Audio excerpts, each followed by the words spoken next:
First of all, I'd like to thank everybody for coming out tonight. Civil War archaeology, it's more than battles, armies, and generals. It's about the daily lives of soldiers and civilians, the verifying, the challenging, and sometimes the clarifying of the historical record. It's about writing the unwritten history of the Civil War. The National Park Service system-wide archaeology program developed a plan for recording and evaluating archaeological resources at the Antietam Battlefield due to concerns that the site could be affected by park operations, development, and visitor use. The plan included an ambitious plan to restore the battlefield to its original condition at the time of the battle. The archaeological survey encompassed all cultural resources within the park, including prehistoric, military, and historical domestic sites.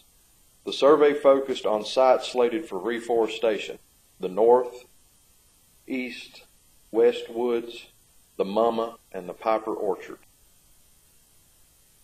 The survey of Antietam was helped greatly by the use of non-archaeological volunteers, those that were experienced with the use of metal detectors and historical relics.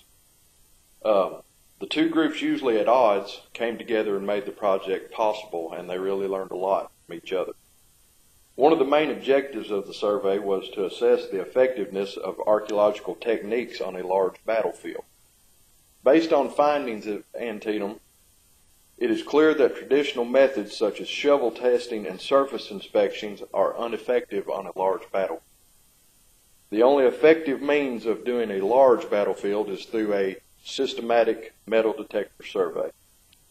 The use of the metal detector's effectiveness is dependent on many things: the quality of the machine, the operator, the depth of the item, soil conditions, weather, and man-made influences like power lines and land use before and after the battle all play a major use in the artifact recovery at a given site. The West Woods is a 75-acre tract of mostly plowed fields. It was a staging area for Confederates, and more than 2,000 men were killed there in 15 minutes. The importance of the West survey is to provide the important efficiency sampling strategies that guide further use. One half of the area was covered with a 100% metal detector survey and found 1,608 metal anomalies. Two sampling strategies were used. The first involved excavating a percentage of hits, 10 to 20%, along narrow transects. The second involved excavating all the hits within a block area. Both yielded only a light density of artifacts. It is unclear if this is due to the methodology or earlier relic collecting. Comparing the samples showed that the systematic excavations along transects provide greater distributional data across large expanses of landscape. The comparing of systematic metal detector surveys and other archaeological methods in the West Woods was also conducted. 292 shovel tests were done, yielding 2 military artifacts. A surface inspection was done, also yielding 2 military artifacts. The results of the shovel test ratio was a low 7%. The metal detector survey excavated 4,555 hits and 1,679 artifacts for a ratio of 37%, thus proving that systematic shovel tests and surface inspections, usually the most effective means for an archaeological site, were basically useless on a large battlefield. To better understand the historical documents and archaeology records can work together, let's take a look at the battle records and the historical records that were recovered from the survey area. The Battle of Antietam took place on September 17, 1862. It was the South's first invasion into the North, led by General Robert E. Lee's Army of North Virginia. The Confederates were building on recent victories and wanted to keep the momentum going. The Confederates hoped to liberate Maryland and sway the fall midterm vote. The battle involved over 100,000 soldiers and raged for a single day, leaving over 23,000 Confederate and Union soldiers dead. It was the bloodiest day in American history.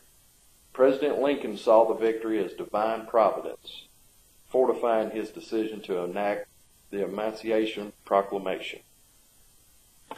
The Irish Brigade, a unit from New York, fought at Antietam.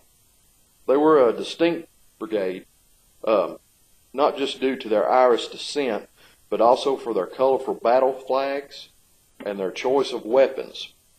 They used the outdated Model 1842 smooth-bore musket. At the Battle of Antietam, they engaged the Confederates at the sunken road and suffered 60% casualties. Now, fast forward to March 1988. Relic collectors with metal detectors on private land found what they believed to be a knapsack from a Civil War soldier. However, the discovery of human bones concluded that it was an unmarked grave.